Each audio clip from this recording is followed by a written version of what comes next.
Sahabat sekalian, yang namanya manusia itu merindukan kemerdekaan.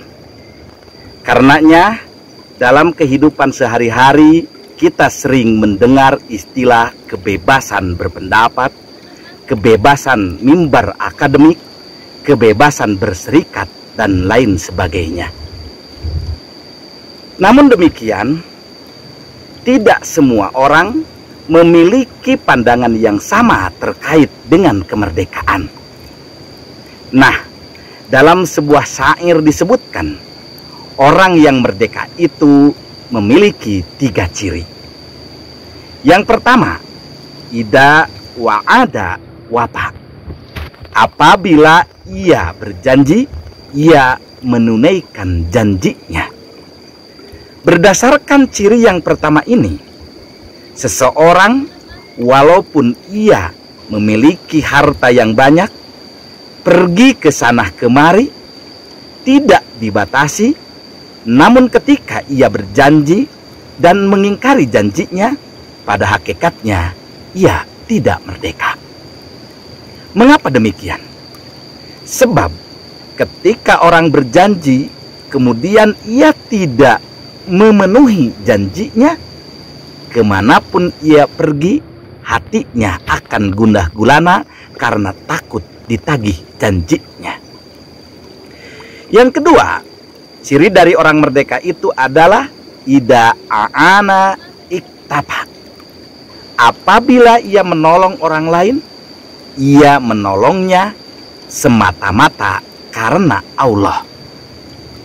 Sahabat sekalian, kalau kita coba cermati realitas kehidupan, orang yang menolong itu banyak.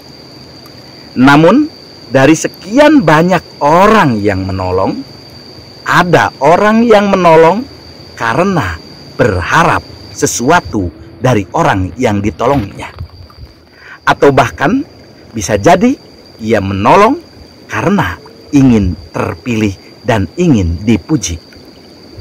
Karenanya dalam kitab suci disebutkan, orang yang baik itu adalah ketika ia berimpak, ketika ia menolong, ia tidak berharap apa-apa dari pertolongannya.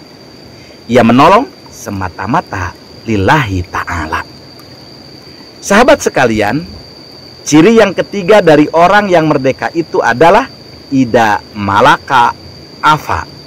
Apabila ia memiliki sesuatu, ia tidak menganggap itu sebagai milik mutlak, tetapi itu sebagai amanah. Karena miliknya itu sebagai amanah, ia akan memeliharanya sesuai dengan yang menitipkannya. Karenanya, kalau dilihat dari 3 ciri ini, orang merdeka bukan karena ia tidak dipenjara. Orang merdeka bukan orang ketika mereka dijajah. Orang merdeka itu 3 cirinya. Cukup 3.